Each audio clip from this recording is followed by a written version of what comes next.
What's up, my wizards? It's Dev from SBMTG channel down there on the youtube.com. We like magic. And today, I've got a deck tech for you today like I usually do. It's no surprise, but this one is sort of long awaited. A lot of people have been wanting this deck. It's the 4-color Superfriends deck. It's rotation proof. Now, I'll be upfront and honest with you. Making this deck rotation proof at the moment presents a couple of interesting challenges. You know, we lose the access to pain lands, which sucks. You know, the mana base is shaky even with pain lands for a 5-color deck. But we have the benefit of being a 4-color deck. That's good. We also lose access to a couple of planeswalkers that we might care to play. Narset and Sarkhan Unbroken mostly. We really like to play Sarkhan, but can't. But, silver lining, that means that the deck will only get better when Kaladesh comes out and we get some more planeswalkers. That being said, I think we still have a pretty solid plan in this rotation-proof build here. So, let me go ahead and give it to you. What is that plan? We'll start with the planeswalkers, because that only makes sense. We are playing 20 planeswalkers in this deck, and we'll obviously end up playing Deploy the Gatewatch. So the question becomes, I just want to go ahead and nip this in the bud, how many planeswalkers do we play? A lot of people are saying that 20 is the acceptable number. I actually think that 20 is sort of the bottom, you know, I think that that's the floor of how many planeswalkers you play. I don't want to play any less than 20, and I could see playing as many as 24 or even 26, if we could pull it off. Depends on what we see in Kaladesh, but I could definitely see playing at least 22 walkers in the deck. That being said, I'm only playing 20 because in this rotation-proof 4-color deck, we don't have access to a ton of planeswalkers without knowing what's in Kaladesh. So I'm going to keep it low, at least the lowest I want to go, at 20 here. Let's go ahead and tell you what we're doing. We're going to start with sort of the same theory that Naya tokens used over this last few months here. We're going to play 3 copies of Nissa, 3 copies of Gideon, and 2 copies of Arlen Cord in the deck here. Now I want to address this too immediately. I know that some people are bristling at seeing 3 of Walkers, like immediately when we start the Planeswalkers here, in a Deploy the Gatewatch deck. Now 3 of Walker, I don't want to go 4 of any Walkers, to be honest with you. There were 4 Gideons in the deck when we started out here, but it was a little bit too much. But the good thing about a lot of our Planeswalkers, Gideon included and Chandra down the line especially, is that if we plan to play a Deploy the Gatewatch on our turn, then we can always activate all of our Planeswalkers first, in some cases using their negative abilities to kill them, so that we can play a fresh one. That happens a lot, actually. And then sometimes also we'll just get, you know, a 2-2 out of Gideon, play Deploy the Gatewatch, put another Gideon in play, and put a 2-2 again to play again.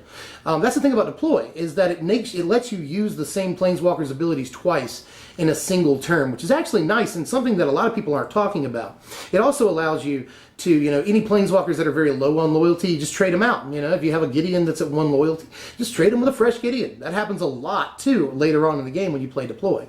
So I don't mind playing 3 of Planeswalkers in this deck as much as it looks like you might mind. And with the strategy we're going with here, you know, 3 Nissa, 3 Gideon only makes sense. We're sort of borrowing from green-white tokens a little bit, in that we want some Planeswalkers, and Arlen Cord included, that can create creatures, and all 3 of these Planeswalkers, too, buff creatures as well. It's good to have Planeswalkers that protect themselves, and the way that these do so is by making creatures. Also, Arlen Cord can bolt creatures, which is really, really nice, too. So this is sort of our backbone. You know, our baseline strategy is to hide behind a wall of tokens, and these cards do that the best. There are obviously more Planeswalkers in this deck, so let's go ahead and talk about them. There's 2 copies of Nahiri in the deck. Nahiri is very, very good. You know, she's card filtering. We need those sort of card advantage or card selection Planeswalkers in the deck. She's pretty good at doing that, and she's excellent removal, and she might actually matter more when Kaladesh comes out, for a couple of reasons. You know, we lose Dromoka's command, which means that people that want to play enchantments might start playing enchantments again. You know, people have been scared out of playing enchantments, mostly because of Dromoka's command, for like a year now. So people won't have to worry about command anymore, meaning that enchantment-based decks may try to be a thing. Nahiri can really help you out against those. And Kaladesh is supposed to be an artifact-themed set, from everything we know about it so far. So her ability to destroy, you know, exile tapped artifacts is also really, really nice. And not to mention, she can exile tapped creatures, which is the best thing about that second ability. Now, this is a creatureless deck, so her ultimate pretty much doesn't matter, but the other 2 things that she does are the things that we're worried about. That's the stuff we want to do. We're not too worried about ultimating her. So just her first 2 abilities are very good in this sort of utility context, so we definitely want to play at least a couple of copies. Another 3 of Walker here, 3 copies of Ob Nixilis in the deck, and this will go down to 2 copies when Kaladesh comes out and we see some more Walkers that we can throw in this thing. But I did play a 3 of Nissa, 3 of Gideon, and 3 of Chandra, and everything else was a 2 of. And I was like, I want to play 20 walkers. I have 19 right now. I'm going to add a 3 of, instead of a 2 of. What's it going to be? And after playing around with it for a little while, I realized that Obnixilis is probably the thing that we want a 3 of if we have to carry a 3 of any other walker in the deck. Mostly because he's just straight up creature removal. That's awesome. He's also card advantage, which is really, really good. And we're sort of soft at 5 mana on the curve here. He's like the only thing that's going to cost 5 mana. So I don't mind playing the 3 copies of him at all. He sort of fits in to his curve very well. So, and he just does all the good stuff too. Card advantage and removal. We just talked about this with Nahiri.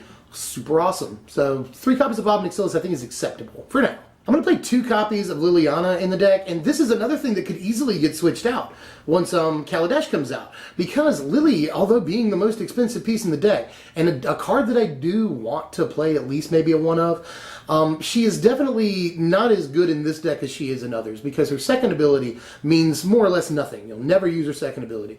But that allows you to just uptick her all game, taking out small guys, nullifying damage from others, and then eventually ultimating her. Now, if you can ultimate a Liliana, things get pretty sick really fast. Just within a couple of turns, you will take over the game. We saw that at Pro Tour Eldritch Moon. You ultimate Liliana, you just win the game. And that's been my experience every time I've played Liliana in a deck. You ultimate Lily, you win the game.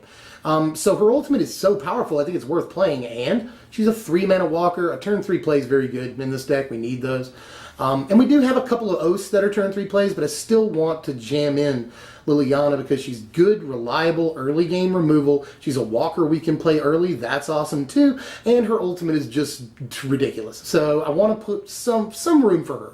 On to our 6 mana walkers here. We're playing a few of them. We're just 2, but a bunch of copies. We're going to play 2 copies of Sorin to start things off. Sorin's obviously just a really, really powerful walker. Just like some of the other walkers, just does all the good stuff. Card advantage and removal is cool. So, and the ultimate ain't half bad either, so definitely play Sorin. And our last 3 of walker, 3 copies of Chandra. And I think she's actually like the most safe to play a 3 of, because if you plan on deploying the Gatewatch, you can always just completely wipe the board with a Chandra, no matter how big she is, and then, play or deploy the Gatewatch and get another Chandra out. That easy. You can always, no matter what, choose to kill your own Chandra, and often take out the majority of the board with it. Now, I know we're playing a bunch of tokens here, but we don't mind, just like Naya tokens, we don't mind taking out our entire board. We're super resilient against mass removal, because we can just set right back up on the next turn. We do not care if we get Languished or Radiant Flames or whatever. So, with Chandra, we can wipe the board pretty, and be pretty secure that we'll be able to make a bunch of tokens that very same turn. So, not a problem if you just want to get rid of your Chandra and then deploy the Gatewatch to get another Chandra. And Chandra obviously can just end the game. She's one of the walkers that is very, very capable of finishing the game off completely by herself, And especially, by the way, this is the last thing I'll say about Chandra, is that if you do what I was just talking about and just completely wipe the board with a Chandra, killing her, deploy the Gatewatch, find your other Chandra, or another Chandra, and then immediately put, 6 damage on the board with her +1. So, pretty, she combos into herself. Pretty cool. We're playing 8 enchantments in the deck. That's a lot of enchantments. And again, I know I just said that Nahiri's around and she'll be able to bust up enchantments, but Tremoka's Command is leaving the format, so enchantments are nice. They're a little bit more playable than usual. And these enchantments I'd play even if Tremoka's Command was around. We're going to play, started off here, a 4 of Oath of Nissa, which is maybe like the most important card in the entire deck, The fact that our mana base is shaky is real. That is serious, and sometimes it can really screw us. So something like Oath of Nissa, even like on turn 3, can be really, really good. Turn 1 it's really good, but even if you have to wait till turn 2, or maybe you don't find it till turn 3, it still sets you up very well, finding you a walker and fixing your mana for like the rest of the game as long as you can keep it in play. So Oath of Nissa, I definitely play all 4 copies of it. You've got to find it every game. I'm going to play a couple of 2 of oaths here, starting with a 2 of Oath of Chandra, because it can also just win you the game. I've won a couple of games off of Oath of Chandra, and obviously it kills small creatures when it comes into play. It's, turn 2 removal sometimes that can kill Sylvan Advocate and a bunch of other stuff. So definitely play Oath of Chandra, and I want to play more copies. I just can't find the room for it, But I would like to play more, and there are 2 more in the sideboard so we can fill out a playset. It is really, really good, and can just straight up kill some decks because it's going to deal like 8 or 10 damage to them over the course of the game. And to finish off the oaths, we're going to play a 2 of Oath of Liliana, which is just super good. Great against decks that like to play 1 big big creature just to finish the game off. You know, things like sometimes ramp, mostly control. You know, they'll play one big guy. Great against those decks, but also good on turn 3 as decent removal. You know, you're at least getting a guy off their side of the board one way or the other. And for the rest of the game, every time you play a walker, you get a blocker for the walker, which almost rhymes, but not quite. But yeah, every time you play a walker, you get a 2/2 zombie, which is protection for that walker, and against some decks, it's an effective attacker too. So just like Oath of Chandra, sometimes these zombies can make the difference. You know, they either allow you to protect your walkers for a couple extra turns and get to where you need to be in the game, set up right, or they'll get through for 6 or 8 damage over the course of the game and really be sort of their deciding factor. And we're going to play 5 spells to finish off the main deck. 3 of them are Deploy the Gatewatch. I could have gone ahead and gotten this out of the way because we're definitely playing Deploy. I do not want to play 4 copies. I tried to play 4 copies for a while, and I just felt like I was actually seeing it a little too much. Honestly, you know, we've got a bunch of 6-mana walkers in the deck, 5 6-mana walkers, plus this card. So early on in the game, you're just flooded with cards that you can't cast until forever from now, and I figured that since we're playing 20 walkers, you know, we're going to see walkers all the time anyway. We're going to easily play walkers turn 4, 5, 6, you know. So we don't need all of the Deploy the Gatewatches, and again, we're playing 3 of walkers in this deck, so I wanted to cut down on the chances of Deploy finding 2 walkers that I already have in play. I want to mitigate that somewhat at least. So 3 of Deploy. Turns out it's fine. You don't want to always see Deploy the Gatewatch. And I know some people are going to be like, what? You totally played 4 copies. And I will say I could be wrong on this. If we see a Deploy deck in the format, it might play all 4 Deploy. But just playing with this deck for a little while, I didn't feel like I needed all 4. I just kind of didn't need to see it constantly. So again, I may end up being wrong, but 3 was comfortable for me.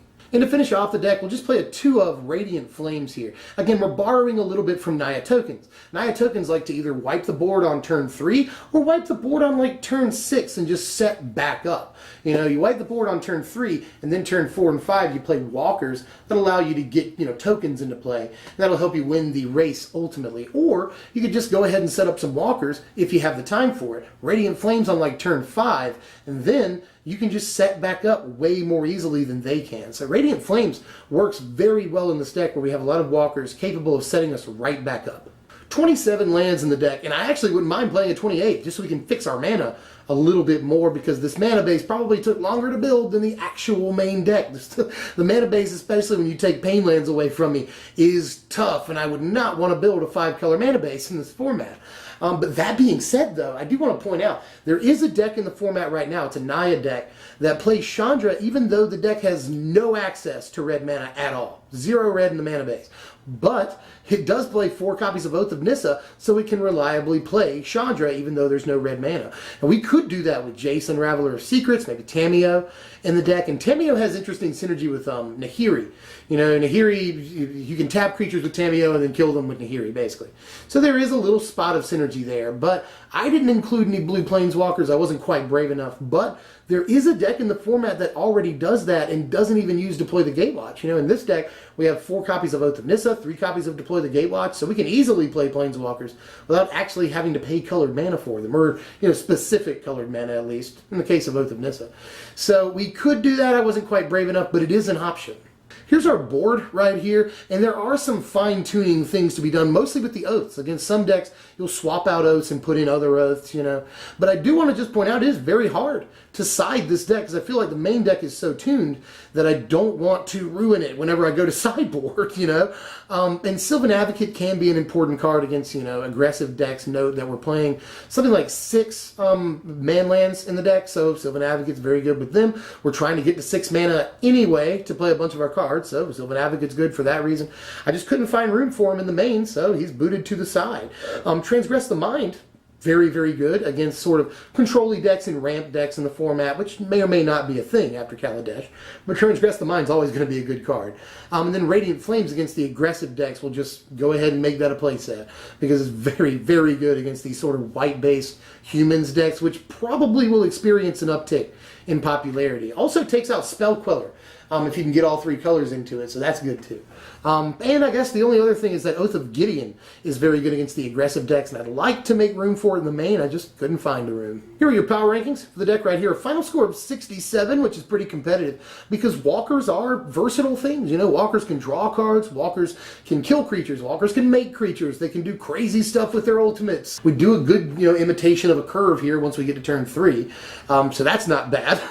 We can play a turn 3 walker, turn 4 walker, turn 5, and turn 6 even walker, which can just get out of hand and be very hard for some decks to deal with because walkers are one of the most hard to deal with, hard to remove things in Magic. And yeah, you can just attack into them, but we've got walkers that bolt creatures, we've got walkers that kill creatures, we've got walkers that make blockers, we've got walkers that do all kinds of cool stuff and help us against aggro as long as they don't get set up very, very early. Now, if they do, we've got Chandra, we've got Radiant Flames, we've got Oath of Chandra and Oath of Liliana. We have removal in the deck, but you can get run over game 1 against very, very fast decks, and it's hard to keep walkers out sometimes against those decks too. And I will also say this against the deck, which I like to do sometimes, there is some amount of clunk to this deck. But again, last time I'll say this, when Kaladesh comes out, we'll be able to play a more diverse suite of walkers, a bunch of 2-ofs instead of some 3-ofs, So the walker suite will get more diverse, and so the deck will probably get a little bit more consistent and less clunky. That said, even though I've used the word clunk 2 or 3 times now, the deck is still a winning deck, especially as long as you have the time to get set up, then you will, the longer the game goes on, the better chance you have of winning the game. And as far as the price tag of the deck goes, it is the most expensive deck I've done in a while. About $335 on TCG Player to build this deck, which is pretty darn steep. But let's put it into context. A year ago, we were playing, 8, 12 fetch lands in a deck, plus 4 Jaces at $90 a pop, and decks were reaching like $800, $900 in standard. So $335 is not cheap by any stretch. I can't afford this deck. As usual, I've just made the deck via proxies on basic lands and played it that way. I can't afford this deck, and neither can a bunch of people. But the deck is at least, it is proof in some way that Standard has gotten a little bit more under control. With a bunch of non-basic lands in the deck, 20 different planeswalkers, literally like every card in the deck is rare. And it's only $330. You could look at it that way. But that's all I got for now. I've got a couple of things coming up, though. Do have a Red-Green Wolves deck tech coming up. I've talked about that a few times. But a couple of other things I'm excited about are the top 10 rotating cards, the top 10 best rotating cards that will sort of warp Standard when they leave. Got to do that video. And something I'm really excited about, 5 different, in the same video, 5 different all standard, all common ideas for decks. Completely paupered out, but it's like standard pauper. This is for new players that have a bunch of standard commons, but they don't have all these amazing pauper commons, but they want to play pauper, they want to build a good deck, I'm going to give you 5 different ideas for decks that you can build with all commons and all things that are in standard and none of which rotate. So look out for that. That's coming. But that's all I got for now. As usual, if you enjoy the content, thumbs up the content. It's the easiest, freest way to support the channel, and it does a lot of good for me. So do that. And subscribe if you're new, and I'll see you guys later. I'm Deb from SBMTG. Thanks for watching, my wizards.